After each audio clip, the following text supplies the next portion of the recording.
Screenjabber. Nice to meet you. Nice to meet you, Nice man. to meet you too. First of all, I really enjoyed the film. Great, thank you. Like that. And I mean, it tries to appeal a lot wider than standard kind of football films. Was that something that you tried to work in, or just something that came out as a happy accident? No, I'd say from the off it was certainly something that myself and Martin wanted to do. You know, I mean, me personally, I've done a couple of. Firstly, actually, let me start by saying I don't see this as a football film per se or a football hooligan film. There's an element of it in there, but within that, I have done a couple of films like that. So I didn't want to do another film where you've got the A team against the B team and they have a fight and then probably have another fight and then whichever one we're supposed to like walks off into the sunset without a missing tooth or a scratch and he's the hero. I didn't want to do that. If we were going to do this and go down a well-trodden path, it had to be an element of something new. So that element for me and I'm sure us was wham bam, thank you. And then goes home, and then has to go and, you know, he has to go and hide the blood on him, or he's limping, he has to hide that, or the guilt when he puts his son to bed and thinks, you know, am I being an idiot, you know, risking myself and risking your livelihood and all that. That was the drama, and that's really what appealed for me. Yeah. I mean, we've seen a million times how good or how differently people try and film fights, right? We've seen that.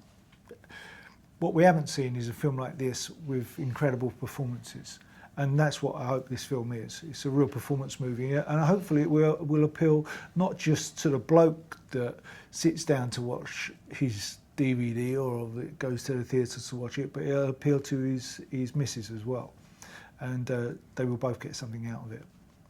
Yeah, thanks. And you spoke, obviously, of just the characters you've played, Leo, in similar, well, maybe a little bit different films than this, but what was it like playing a kind of a more developed character, a kind of more three-dimensional character in this film? And you played it very well, I must say. Oh, thank you. What was it like playing a slightly different character in that way?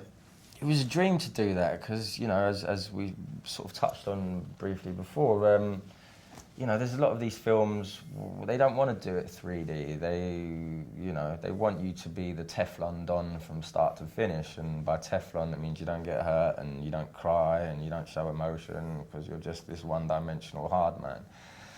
I don't believe it, and it's not really that interesting to me. So, you know, what is interesting is not the Prime Minister going and invading a country against everyone's will.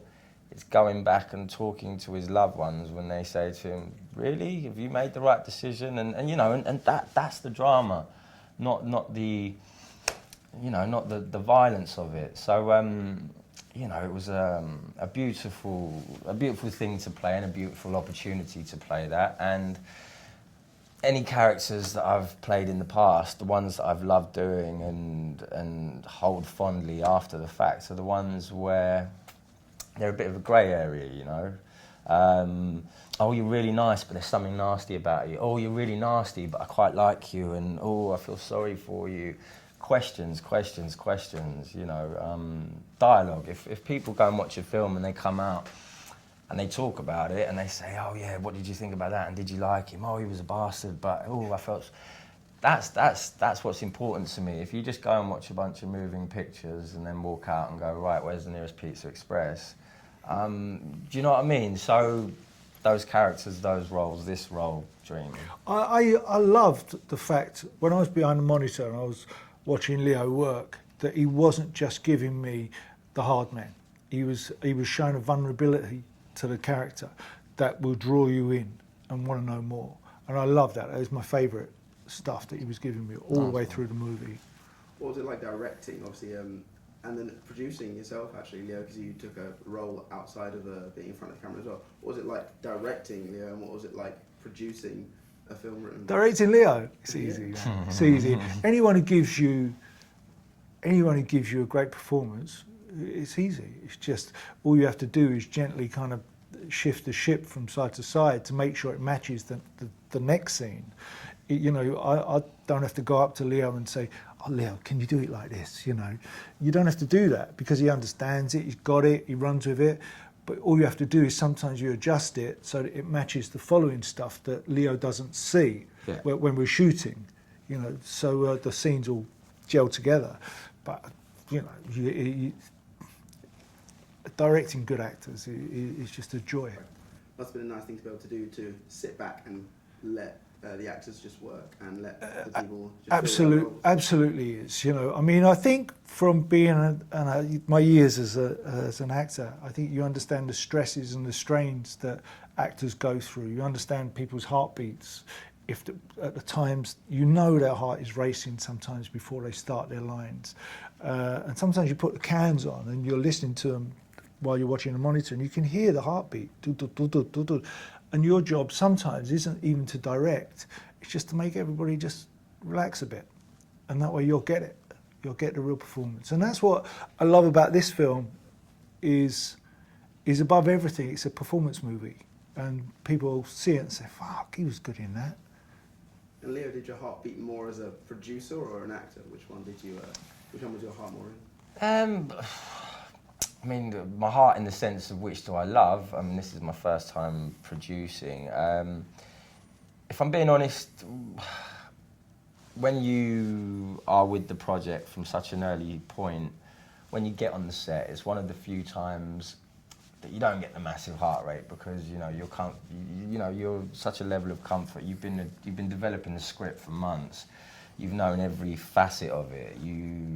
You know everybody on the set. You're really, really comfortable. It's sort of similar to, as an actor, if you do your second, third film with the same director, you just come back and there's just a level of comfort. There's none of this angsty, I've got to prove myself, because you've worked with him before and he wants you back and he wants you back again. So you've got nothing to prove. So now I'm just in the moment and I can just perform.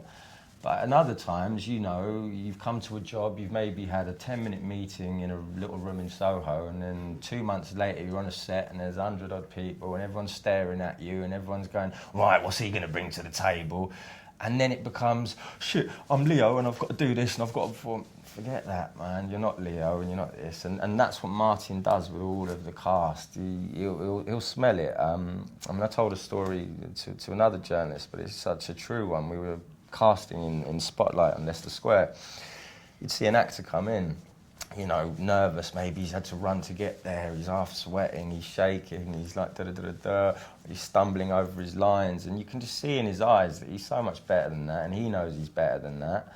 And it's when the other people in the room don't know that he's better than that he walks out thinking, well, they've just seen the worst side of me. And Martin, they didn't always get the part, but Martin would not let you walk out of the room feeling that way. Whether you got the part or not, you walked out of that room going, do you know what? I've just been directed by Martin Kemp. I did a good scene. I'm happy.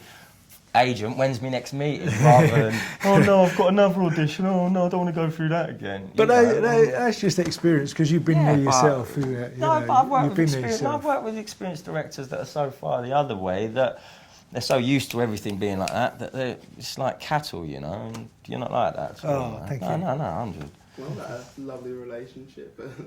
I mean, it comes out on screen as well.